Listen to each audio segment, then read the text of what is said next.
Hello, cursed tubers, and welcome to the next game in our series of Gold Box Adventures, Curse of the Azure Bonds, with me, Blue Ankylo. So it's been a fair while since I've last recorded, had Christmas off and all that business, and I've posted all the videos and stuff, and I've seen some replies. I've basically decided what I'm going to do with the character classes and all that, and to start with, for the beginning of this episode, we'll go over the big changes, and then we'll cover the intro storyline to this game and maybe check out the first town. We should have enough time for that, I would expect. So first off, as you may have noticed in the interlude video, we don't get our little in-game pictures anymore, the little portraits here. What we do get, or what I decided, you don't get this automatically, but if you, assuming you guys can see at the top there, I've added portraits for each of the characters. I just picked out some semi-appropriate characters from Icewind Dale specifically, so you don't have a whole lot to work with, but Goldbox Companion does in fact allow you to add portraits in, and I thought that was a fair compromise. So underneath the video, I will try to remember to leave some links to the full-size portraits of these guys, so you guys can imagine what your full character looks like. Also, I figured out a better way to do the code wheel. So let me switch to this. Okay, you guys should be able to see this. So the idea here is it's a little app kind of on a website. I'll leave a link to this as well in case you're playing along. And you can just click whatever code they show you on the load up screen. You click the two combinations of like letters and numbers, and then you read the dash or dot and which line it is. It makes it much quicker to start the game up. So I've been doing that a lot lately, so I thought I would share that with you guys. Okay, so the rest of the changes are as follows. Earth Darkness is now a Paladin. I have managed to keep everyone's experience the same. So he is still a level 8. He was a level 8 fighter before, now he's a level 8 Paladin. Nothing has changed as far as that goes. Of course, we've lost all of our weapons and armor and stuff. So what I've done for everybody is I've sort of maxed out their HP to what... I mean, you guys remember, right? If you create a new character, you can modify them to have the max possible HP. So I'm kind of looking at this as your compromise. You've lost all your armor and weapons, so I've sort of given you the max possible HP for whatever level you are now, for whatever class you are. So, therefore, Earth Darkness gets a few extra HP. Obviously, he's had an alignment shift and a class shift. I edited that in, but he's still got his Constitution. In this game, you start with 300 Platinum each, so that's just what you get. Heal and Cure will be special abilities for the Paladin, I believe. Gubbins is now a half-elf because I want him to be a cleric ranger. I'll still be going past the racial level limits, but I decided to switch him over because I want a ranger on the party. From what I read, rangers do bonus damage to giants in this game, and there's lots of giants in this game, so I wanted at least one. And his experience has been cut in half because he's now a multi-class with 2. So although he would have had 228,000 or 29,000 experience, I cut it in half and then just put him at 6/6, and I thought that was pretty fair. Obviously, his Thaco has got a little bit of a bump thanks to that, and probably some HP as well. Actually, Rangers don't get a whole lot more HP than Clerics do. It's not really that much of a difference. Next up, Christina. I don't think I've changed anything for you. When I imported you, your strength got, chopped down, but I put it back to what it used to be. I think you're the same level as before without any changes. Elric, similarly. I don't think I've changed anything as far as I remember. Alucard should be the same as well. Again, other than the HP thing, that's the only difference. And then Mystic of Ba, because I want more clerics. I found we were lacking in the first one. And I also found having a pure class was kind of boring. So this will give Mystic the ability to use better armor, although his weapons will still be limited by cleric standards, basically. So he's not going to be using swords yet, but...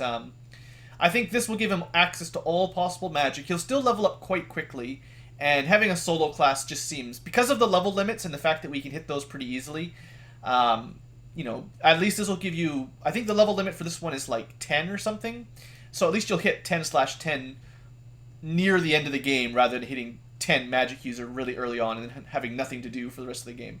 A couple high-level magic user spells aren't very valuable, in my opinion.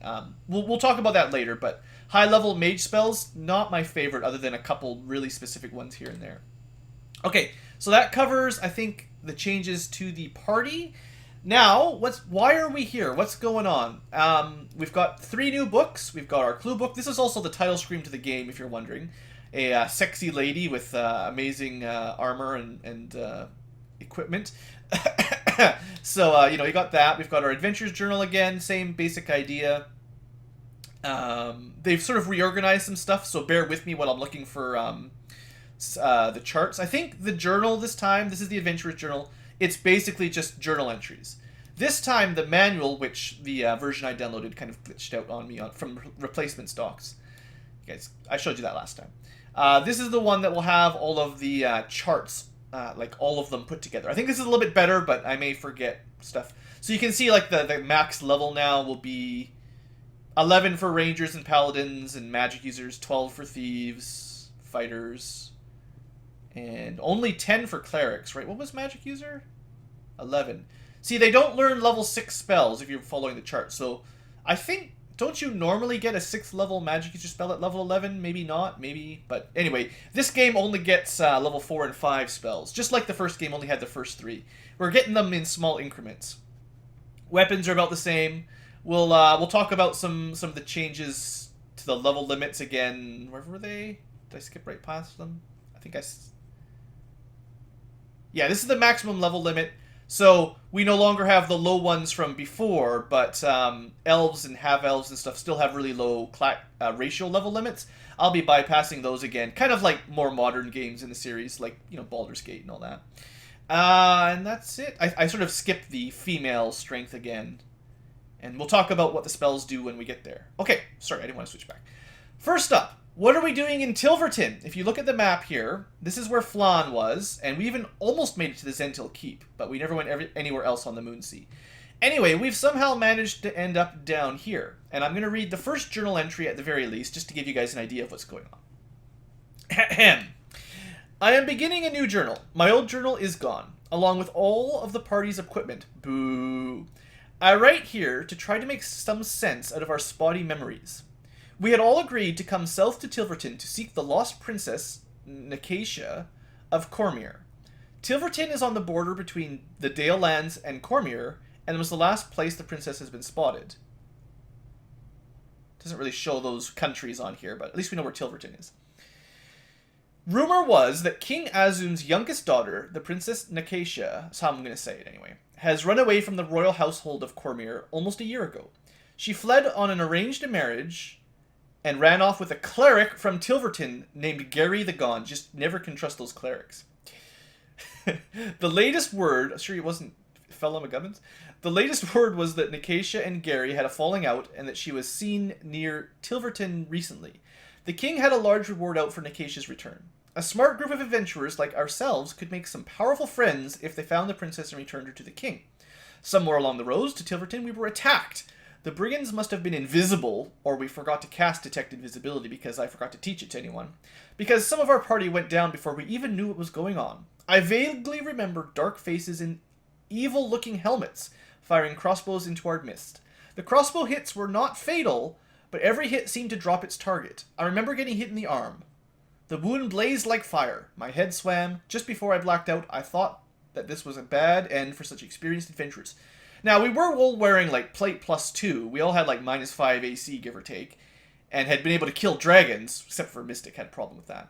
But, yeah, seems unlikely that crossbows would cause that much problem to such a experienced adventurers like us. Now we awake in Tilverton with our wounds healed. Our equipment is gone, but we have found a stash of coins. Yay! Quite a bit, actually. I mean, not the millions we used to have. One of our first priorities must be to buy new equipment, because it's all gone. And we can't get magic stuff. I overheard a servant mention the date, but I'm not sure I believe it. If the servant speaks true, it is almost a month since the ambush. Almost anything could have happened in that time. It seems that almost anything did. Each of us awoke with 5 azure blue symbols imprinted on our sword arm, or mace arm, or staff arm. The symbols are not tattoos. They seem to exist below the skin.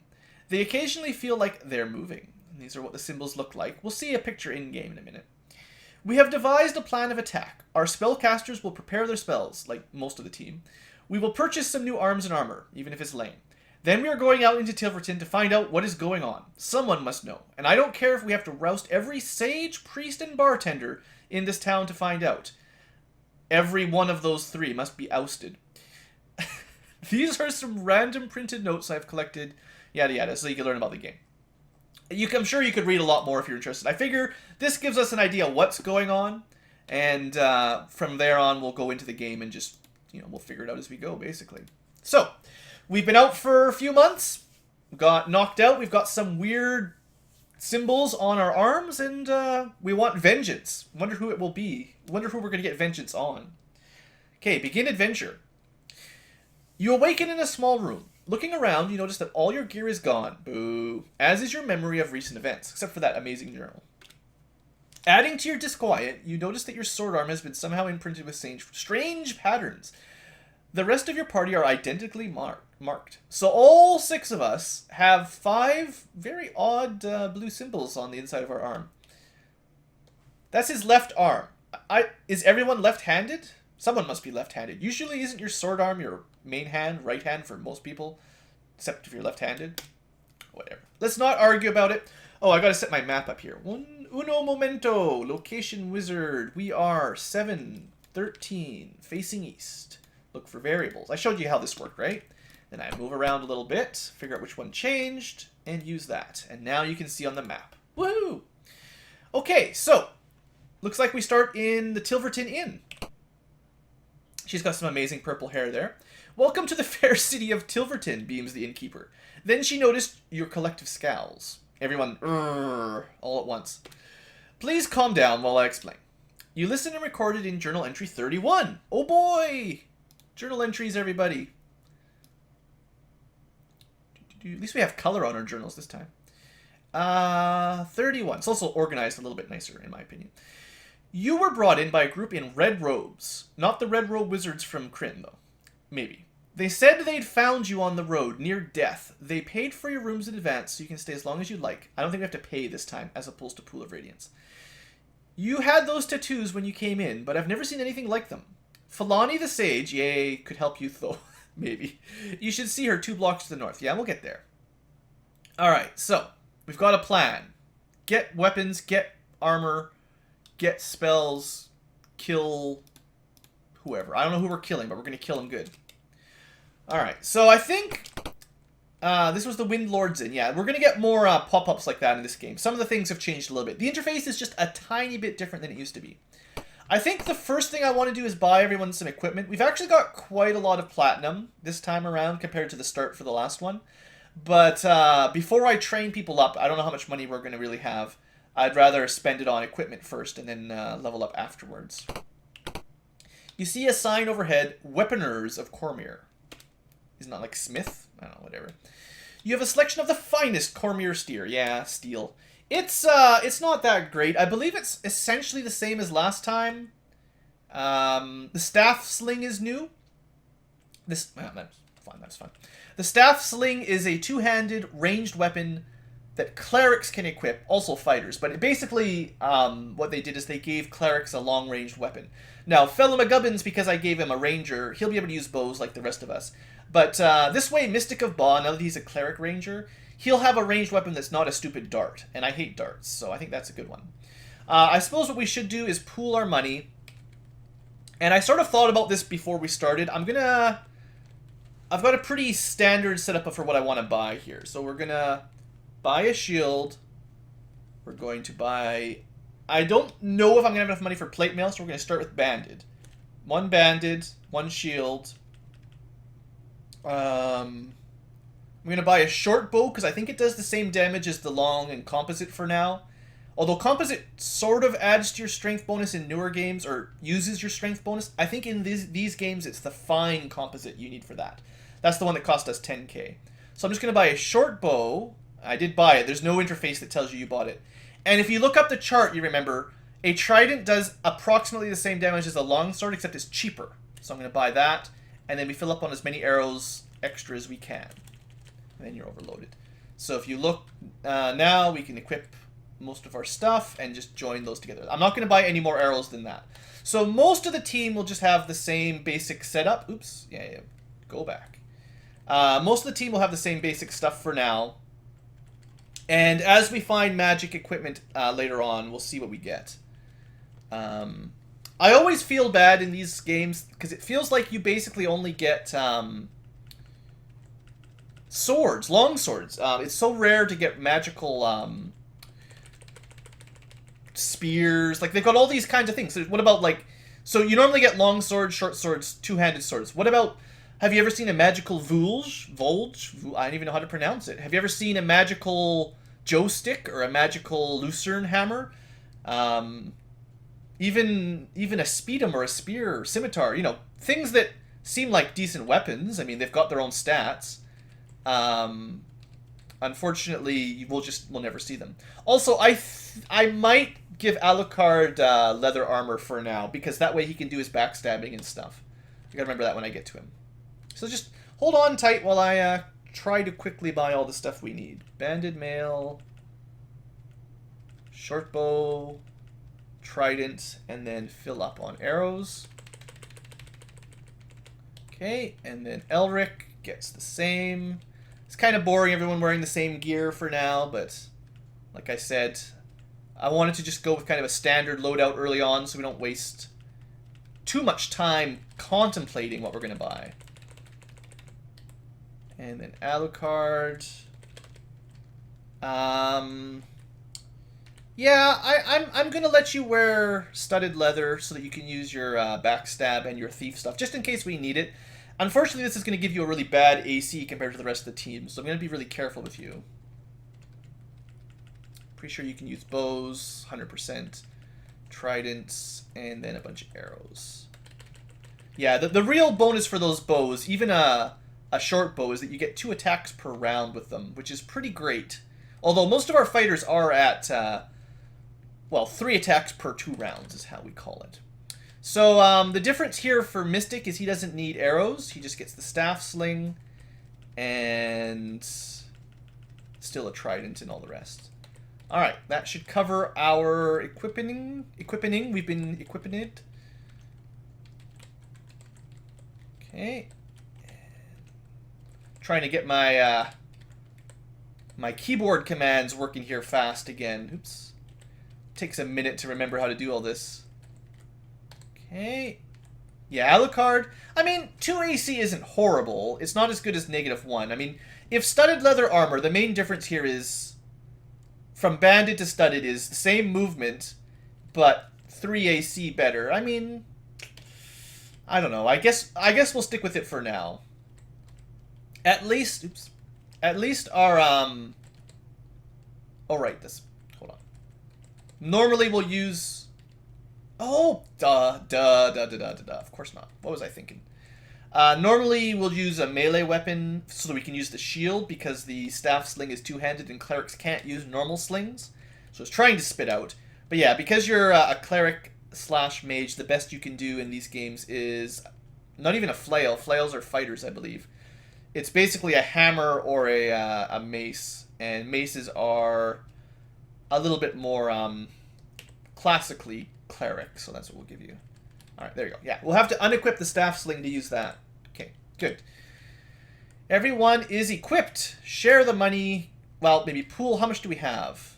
1,500. Let's do this slightly different here, because Earth Darkness doesn't need a level up. So I'll try to split the money up so that we can afford at least 1 level up each. It's 250 platinum per level. No, 200 platinum each. So we actually have enough for 2 levels up per person. 400 each. Maybe not quite. We're going to run out at the top. No, we're not even close. My math has failed. A couple people can get 2 promotions. 2, please. 200. No, 200. There we go. Exit. Fella. Sorry, fella, you're at the top, so you just get 1. Take. Actually, you don't get any. Well, dang it. Hold on, one more try. Pool. Take. I definitely did the math wrong. Take 200. I thought we had enough for each person to have 2 levels up. I definitely misread that. So this will get everyone 1 level up, and we have 2 spares. So I'll have Earth Darkness hold on to it, and then we'll see who's most deserving after we get people their first level up. Alright, sorry for the messing around there. Okay. May you always strike true. Thank you. Alright, we're out of there. Alright. We are going to train before we explore any of the rest of the town. It's a pretty small town, though, honestly, compared to Flan. So this is the Temple of Gond. I don't know which god Gond is, but it's one of them. I happen to know that this is the Hall of Training, so we went here first. We do want to train. One of the bonus things about this game is you can train all classes at the same place. One of the things about me giving everyone max HP that I forgot to mention is that in this game, I will not be editing HP up. Whatever you roll for your HP, that's what you're going to get. So because I gave you the max for level whatever you started at, whatever level you get to will be up to you for your randomness. So, fellow McGubbins, train! Level 7 Ranger. I hear you like Rangers, so lucky you. He's now a multi-class, so his max HP would be... a Ranger is a D8, unlike the other warriors. So he could get 8 plus 4 is 12, divided by 2 is 6 HP at max. What does he get? He gets 4. So he didn't roll an 8. He rolled like a 2 or a 3 or something. But I'm not going to modify it.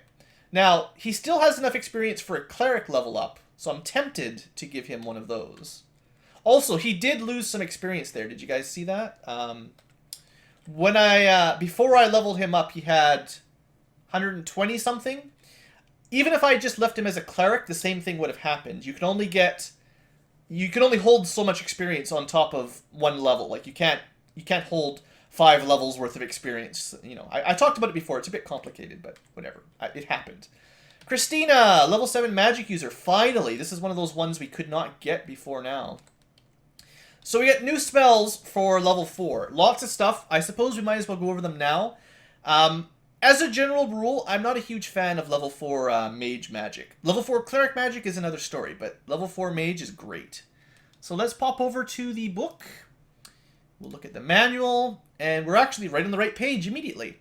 So just quickly, Charm Monster.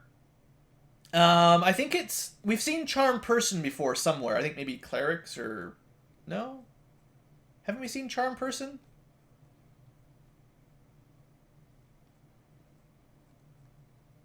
Am I just missing it? Maybe it's a cleric one or something. Maybe there is no charm person in this game. There's generally a charm person. Anyway, it works against any type of creature. But notice the spell effects here. 2 to 8 level 1. You know, the guys we can all put to sleep easily. 1 to 4 level 2. The guys we can still put to sleep. 1 to 2 level 3 or 1 level 4. So basically against hard enemies that we're going to fight, it'll charm one of them, probably. So it's not that great. Confusion... seems to work differently. This might be a better spell, except that Confusion's kind of wonky. If they enrage, they just attack whatever's closest. If they're Berserk, I think it's the same. Flee is fine. Confused might not do anything, but, you know, they could end up just attacking you anyway. Dimension Door is your mage teleporter to just teleport around the field. I don't generally use it much. Fear is a lot like Turn Undead. Fire Shield is a little bit complicated. You can read about this. You're supposed to designate either heat or cold, and you basically take half damage from that and double damage from the other, and your saving throws are worse against the other. So if you say Fire Shield and then a Fireball hits you, you take less damage. If you say Fire Shield and then an Ice Storm hits you, you take more damage. And exact opposite if you pick the Ice Shield. Pretty straightforward. Again, not the kind of spell I do very often because it only affects the magic user. It would not have saved Mystic of Ba from Tyrann Thraxis' Lightning Bolt. He would have just died anyway, because there's no protection from lightning here. Fumble seems to make you not move you can't move or attack. Whoop-de-woo. Ice Storm is our probably mainstay for level 4 magic. It's not that good, though. The perk here is there's no saving throw. So, let's say our mage is level 7, and a Fireball would do 7d6. That's between 7 damage and 42 to the max, which is higher than Ice Storm, basically. The average would be 21 or so. The average of this is 15 or 16. The only difference here is that if they save, they take half damage from the Fireball, and they can't save from the Ice Storm. So, you know, it sort of works. Also, the radius on an Ice Storm is the same as an outdoor Fireball. So, you're never getting the huge radius like an indoor fireball. Minor Globe of Invulnerability isn't the worst spell in the game. Just protects you from all first, second, third. So if I cast that, spells like Hold Person, Magic Missile. I don't know if AoE spells are stopped. Maybe. I don't know if it stops Fireballs and Sneaking Clouds. Possibly, but I'm not 100%. But mainly it stops, like, Hold Person, which is probably the main reason you'd use it. Remove Curse, I'm pretty sure we've seen this on the Clerics already, so you already know that stuff. While we're here, let's look at the Cleric spells, because we're going to do this again in a minute. 4th level Cleric spells, because we're going to learn these. The big thing here is Cure Serious Wounds, which is our first upgrade to Cure Light Wounds, which healed 1 to 8.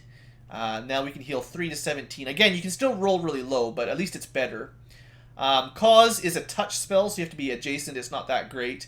Neutralize Poison is great. That's one that we used to have to pay for at the temple. So we'll always want 1 or 2 of these on hand. And then Poison Enemies, I don't know.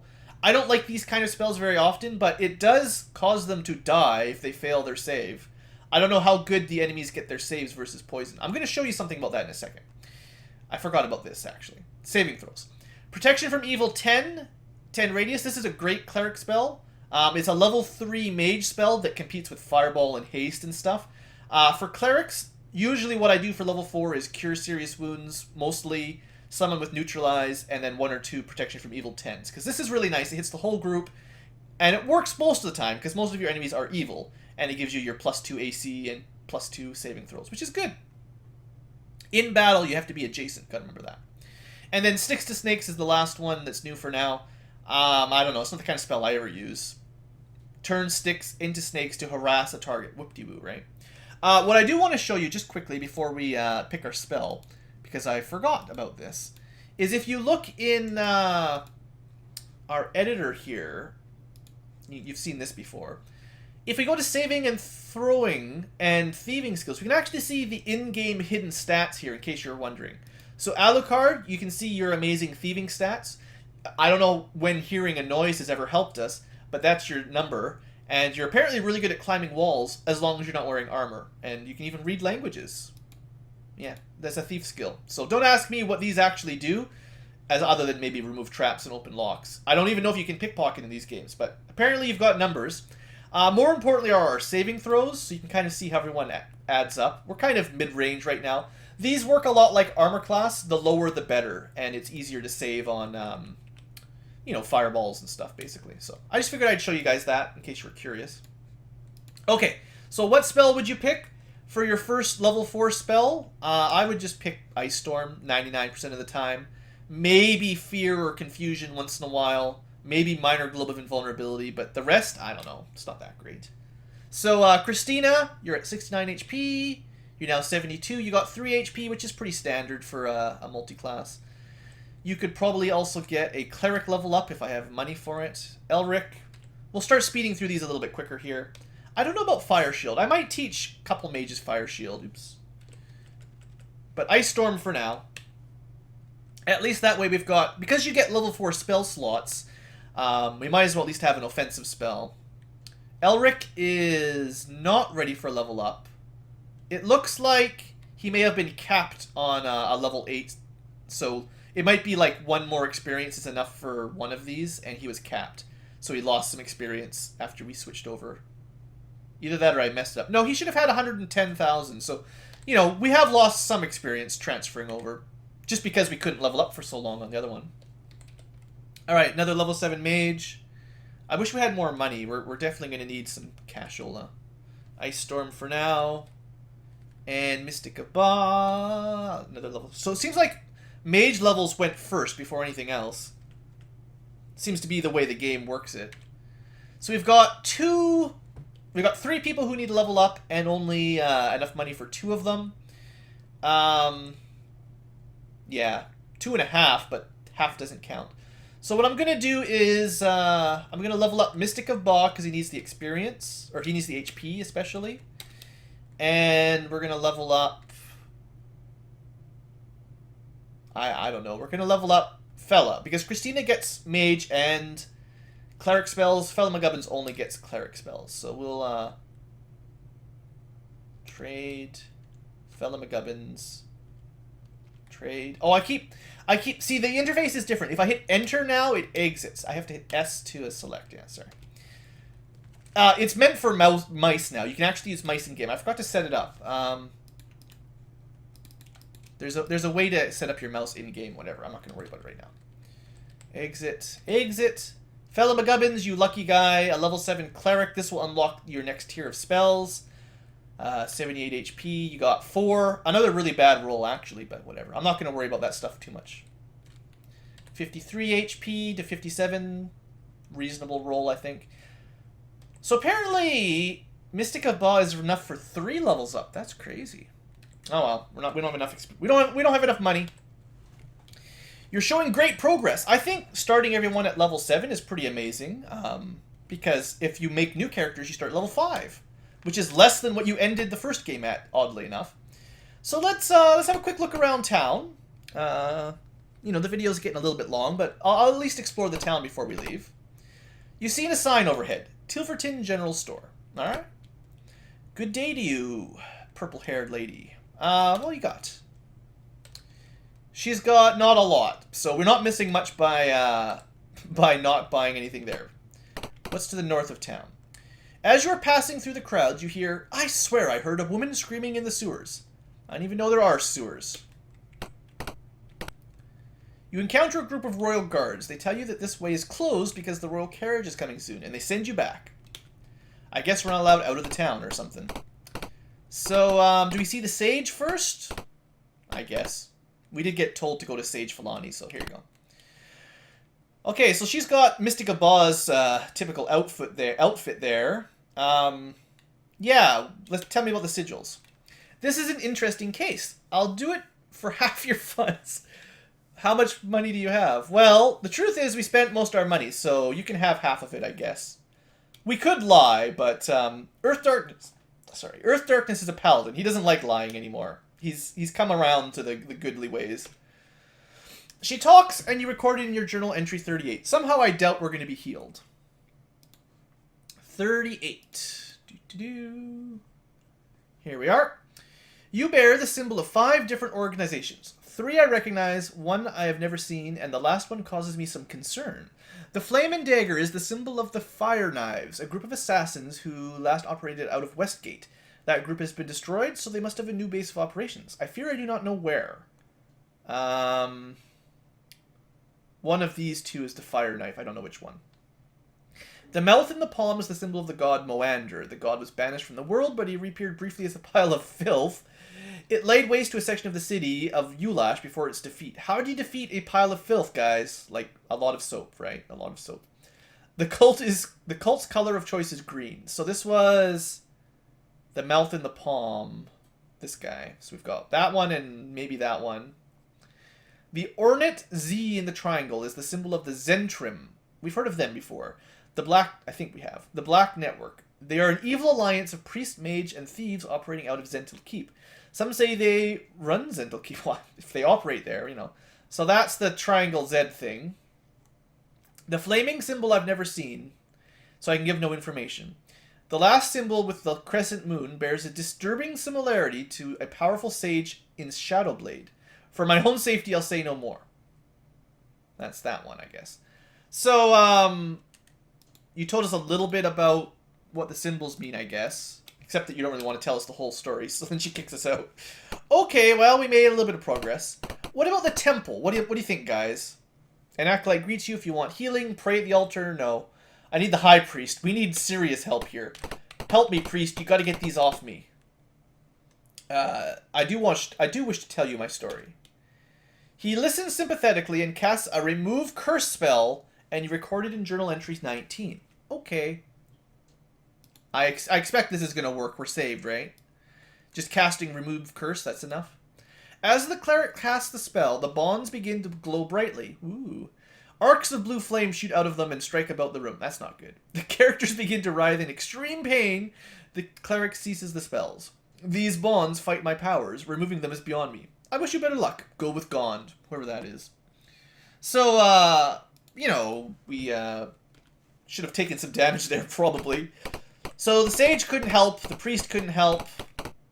What's left? Is there anything down here? Oh! As you are passing through the crowds, you hear the woman in green robes. Eyes of a fanatic. Green robes, hey? Haven't seen anybody like that, I don't think. Can we go out this way? You encounter a group of royal guards. They say, make way for the royal carriage. Oh, this isn't what happened the last time. I wanted to go to the bar. You hear the king's voice coming from the carriage. Suddenly, the sigils on your arm glow brightly. You find yourself unable to resist a compulsion to attack the royal carriage. What? As the carriage retreats, a young man leans out and croaks, "Don't kill me! I'm not really the king!" Then as he spots your blue markings, he faints back, crying, "Oh no, not again!" The glow begins to fade. A loud bell starts ringing behind you. The guards rush towards you with swords drawn. At least we bought some armor. I didn't memorize any spells, though. I wasn't expecting a fight. I just thought this would be the same as the 9s on the north. Oh, and I forgot to change everyone's picture. Everyone looks kind of default for now, other than their weapon. I'll have to get around to that later. Also, we don't seem to get battle music. Well, 5 royal guards. I mean, I wasn't expecting to get this fight yet. Alright, Alucard, you're up. Good miss, good miss. Elric, good hit. Fella, I know I gave you the bow picture, but for now you'll be fine. Hey, that was a from behind attack, guys. I did it. Ouch. Now, Mystic is now strong enough to melee here, in my opinion. There we go, behind attack. Also, 2 attacks for the fighters this round. Well, maybe. Theoretically. I think we're doing just fine. Yeah, no problemo. Alright. Nope, we win. Teeny tiny bit of experience. And I'm tempted to take this so I can sell it and make more money. Fine, we'll take all the stuff. It's probably not magical. There's almost no chance, but we'll take it all. And we'll sell it. You see beyond the charging guards, 2 red-robed men jump the carriage. Then haul out a thin man and drag him into an alleyway. I wonder if those are the same red-robed men that saved us, or something. One calls out, "Do you surrender?" No! I didn't mean to fight. You guys attacked me. I never surrender. Uh-oh. Is this just never-ending battles? Maybe I should have surrendered. Well, the thing is, I wanted to go to the bar and memorize some spells. Not necessarily in that order. Ow. I mean, we could kill these guys for a long time.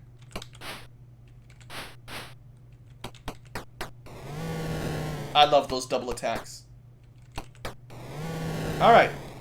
Do you guys yield? We win. You have no hope of killing us. I'm taking all your stuff again. So we can make some money just taking all their stuff. Excellent.